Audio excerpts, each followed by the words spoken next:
Berjumpa kembali bersama Dedi Reporter Media, Tipikor Channel TV yang akan menyajikan sajian berita daerah terkini, akurat, berimbang, tajam, dan terpercaya.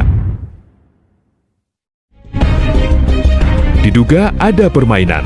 Terdakwa Katnawi dan Rasum sudah salah, tapi tidak mau mengaku, bersikeras, menampik, mengklaim tidak terlibat dalam pembacaan pledoi melalui penasehat hukumnya.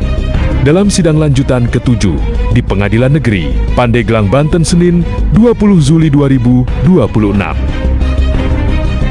Sidang lanjutan ke-7 kasus pengeroyokan, penyiksaan, fitnah, dan percobaan pembunuhan terhadap pengacara Mahmud Sodik SHMH di Bojen, Kecamatan Sobang, Pandeglang, Banten dengan agenda pembacaan nota pembelaan pledoi di Pengadilan Negeri Pandeglang, Banten diwarnai kekecewaan.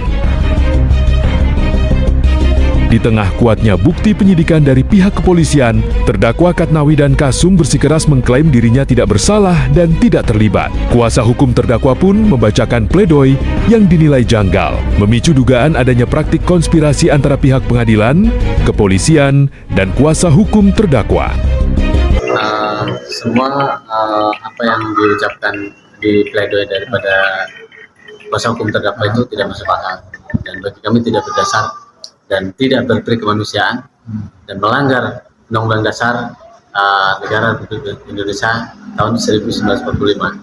Pertanyaan saya, jadi orang yang melakukan tindak pidana kejahatan, ya, ini di situ juga termasuk kadesnya itu yang memvideo, memviralkan dengan narasi-narasi misalkan provokator di situ.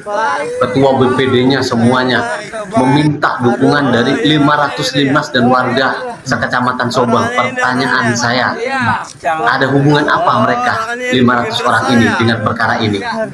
Jelas, makanya kami membuat status nih, obstruction of justice di sini dilakukan, abuse of power, melindungi jabatannya secara terstruktur, masif, dan terorganisir. Yang satu lagi, ya, satu ada obstruction of justice, abuse of power, dan ada people power kecil-kecilan sekecamatan, bukan se-Indonesia ya. Ini belajar dari mana?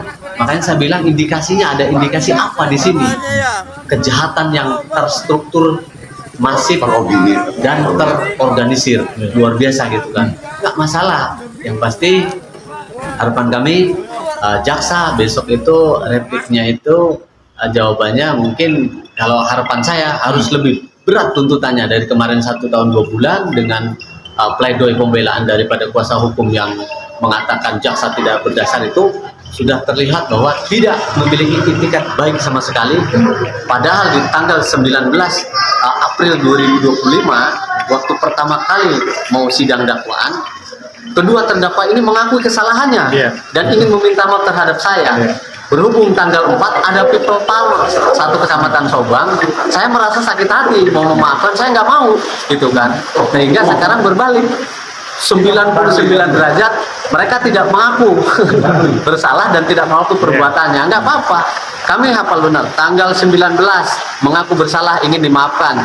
Sidang ditunda hanya karena kuasa hukum tidak hadir. Sidang dakwaan tanggal 4 Mei 2025. Kemudian dilanjutkan sidang. Sekarang termasuk sidang ke-6 ya. ke-7, sidang ke-7. Luar biasa. Sidang ini sudah melebihi batas. Sudah 2 bulan lebih. Ini kan kami kan sangat khawatir dengan bebas demi hukum, tapi mudah-mudahan yang mulia hakim bijaksana. Itu karena proses ini nggak akan kami diamkan. Semua tidak masuk akal. Yang pasti ada beberapa media yang memberitakan dari awal sampai akhir. Ada sahabat media yang di sana itu dipanggil mungkin oleh oknum lawan hukum kita, diminta untuk tidak memberitakan. Luar biasa. Bahkan Bang Dedi juga kan agar berhenti memberitakan ini.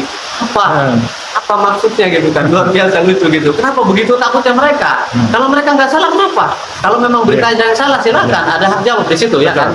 Itu berikan klarifikasi, berikan. Dari sekian media yang tinggal sisa iya, nggak masalah. Tapi nanti dari sini kan dari Patwal Banten pun ada berapa belas media di sana dan sahabat itu. Intinya kita kawal terus sampai ke tanggal 22, nanti kan kita tanggal hari Rabu replik, mungkin hari Kamisnya pagi Dupli katanya kan, tanggal 28 kita putusan. Yang pasti dari pledoi tersebut, majelis hakim seharusnya punya pertimbangan dan jaksa penuntut pun tuntutan akan harus lebih berat, karena dinilai bagi kami itu sangat mencederai daripada hukum dan undang-undang berlaku. Judulnya apa yang menarik nih untuk ini? Judulnya adalah udah salah nggak mau ngaku, pengen bebas lagi.